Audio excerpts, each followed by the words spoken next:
Here with part one of my build for Nancy and how I put together her modules that will eventually come together and form a railroad setup. So let's take a watch and we'll see how this all comes together. Now it's time to hit the next spot. We've got this whole stack of wood. The 1x are in the middle. So we need to cut a bunch of 22.5-inch 1x3s that are going to be the supports in here. We're going to have a support at each end and then one at each 1 foot. So that'll give the a whole lot of area to sustain it. So we're going to go ahead and start cutting at 22.5 inches. Okay, so I'm setting up my chop saw with the extensions and all that. Very useful tool. Set them out at the exact size that I needed to, and then just started cutting a whole bunch of 2x3s, or 1x2s rather, as the support struts. This is just going to reinforce the body a little bit, plus it'll also give me a little bit more gripping power for when I put the tops on. Because remember, there's no plywood going to be on here, so the foam is just going to be sitting on top of it. So now I'm over here installing these items. Basically, it was fairly simple. Glued them on one side, clamped them all up, and then shot a bunch of nails into them. So the good thing is, like I said, I had 45-degree angles cut on these. Now they've got more strength, so I put one on each end, and then I spaced them out across the middle at 16 inches, which gives me a total of 4 all the way across. And then here's me just repeating this over and over and over again for the 4 boxes that I wound up doing. So like I said, this was pretty good and it gave a lot of support. So now we're going to move on to our next section. So what I'm doing is I am setting up a stop to be able to cut out my, my leg areas. Okay, so the leg areas are going to consist of 2 things. They're going to consist of a 1x3 block and a 1x1 block.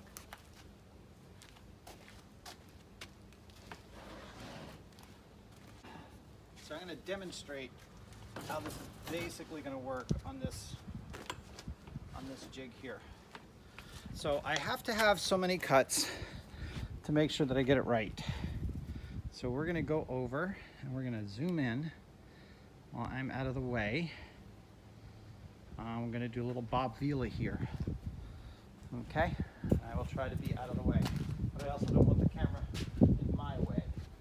Okay, so remember, we put this 1x2 up here. Nope. We put the 1x2 up there for strength and stability, but also to put on the legs.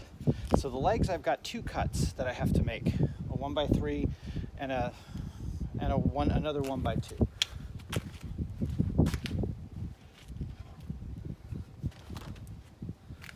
Legs are going to be a 2x2, okay, that will center and then put a wheel on the bottom of it.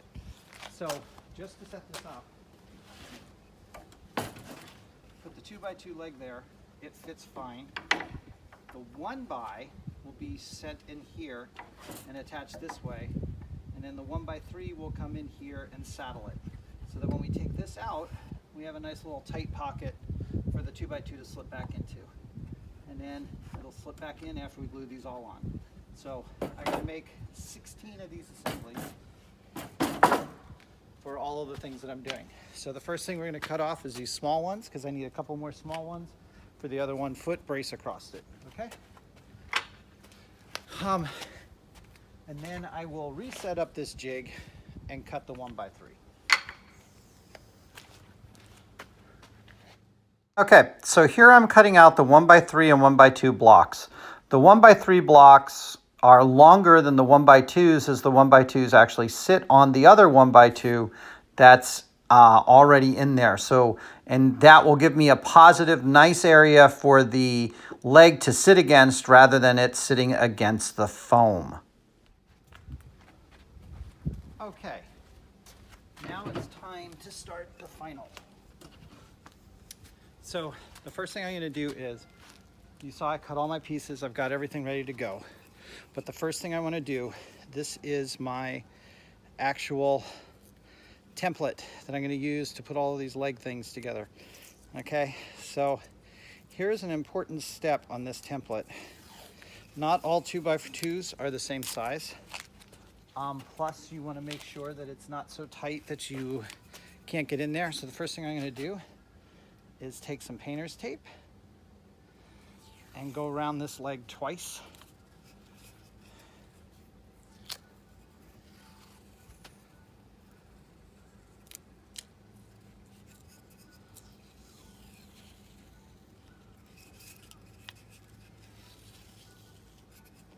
Actually, we're going to do it 3 times.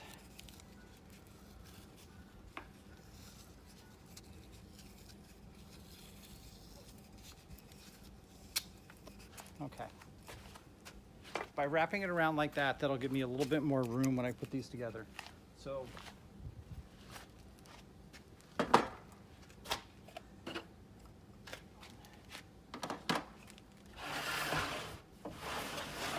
fairly straightforward build.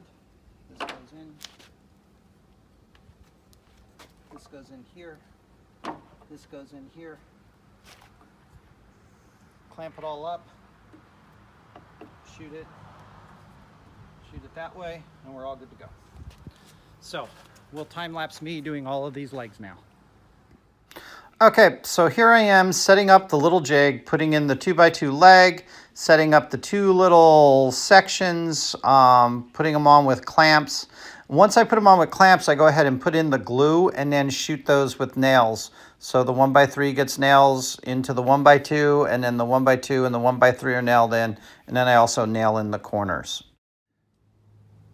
All right, so there we go. There's our first frame done. You can see over in you can see in the near corner how you really can't see how those legs were. I had to put them on there so that we could get them covered. And then we're going to zoom in over there to the far side. I'll try to do this.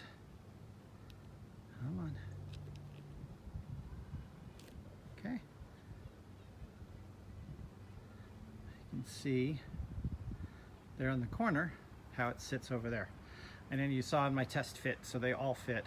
So I got to do that to the other 3. I'm going to go ahead and stop the video now.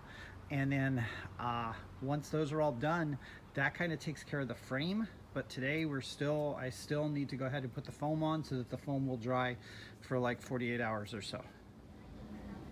All right, model railroaders, we are back again with a couple of piles. The first one is the far pile that you see over there. Those are currently all of the modules. So there's 5 2-foot by 4-foot modules and 2 1-foot by 4-foot modules. One of the modules, which is the bottom one, is my module because it's designed differently from the rest of them. Okay, here we have our trusty work table that we're going to put the modules on, and then over here is our 4x8 sheets of foam. Now they look a little bit shorter than 4x8 because in order for me to get them into my car, I had to snap them all in half to make them 2-foot by 8-foot. So there's basically 6 pieces of 2-foot by 8-foot foam board here. And so the next job that we're going to do is to cut these down to 2 feet. You can see here, this is 1-inch foam board. So that's the first thing I'm going to do. We're going to do that, and then we are going to use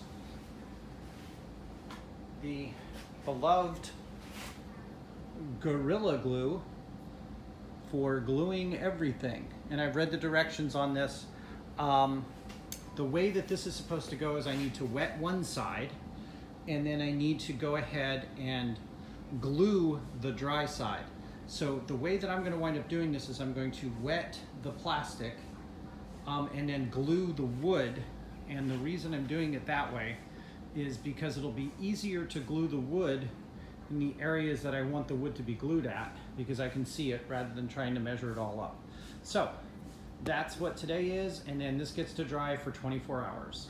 Okay, so I'm cutting my panels down to 2 foot by 4 foot with just a regular construction razor knife.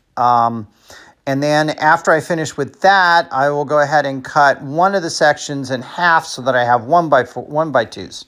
Once I get those done, I start building out the 1 by 2s and putting the tops on it. So I just put the glue on top of the wood and then mount these. Once I get them on there, I start putting all of the others on top of it and just stack them. This way I can put more and more weight on those so that they're compressed in a weight section. All right, so here is my stack up of stuff drying. The 1-footers are on the bottom, and then these are all of the other ones. The only one that doesn't have anything on it yet is the top one, which is mine.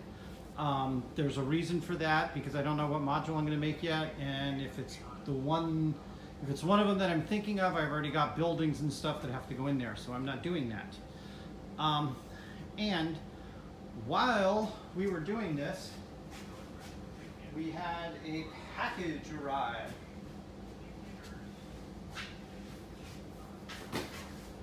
Specifically for this project.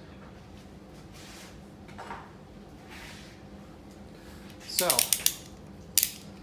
let's just see what we got in this package. Ow.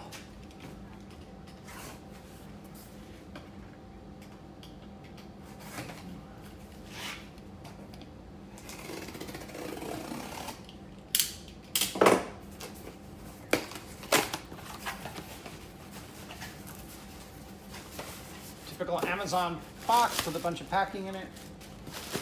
Here's the packing. Yeah, they're all the way down here. Okay.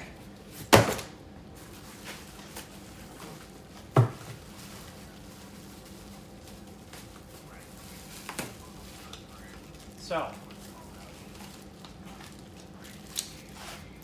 let's just go over there. These are the wheels that we're going to go ahead and install. You can see here one of them actually has a stopper on it, which will make it so that the wheel will grip. We're going to put a threaded area into the bottom of the 2x2s and then put the wheels on it, drill them straight on up, and then you'll be able to kind of adjust it as soon as we put a second nut in there. So we got all of the sets for the 2x4s, and so those are coming in. So that will be some of our next cutting and stuff that we're going to do. I'm not going to have much more time to work on this, so this will set and dry for a long time. And then I'll get back to it probably in a couple of days. All right? Hope you guys enjoyed this segment. And we're going to end it here, and we'll move on. There'll be some more parts coming. I want to thank you guys for watching. If there's any questions about what I'm doing, please put them in the comments below. Give this video a like, and ask other people to come look at it, or subscribe if you're not a subscriber. Anyway, this is Steve87 saying thanks for watching.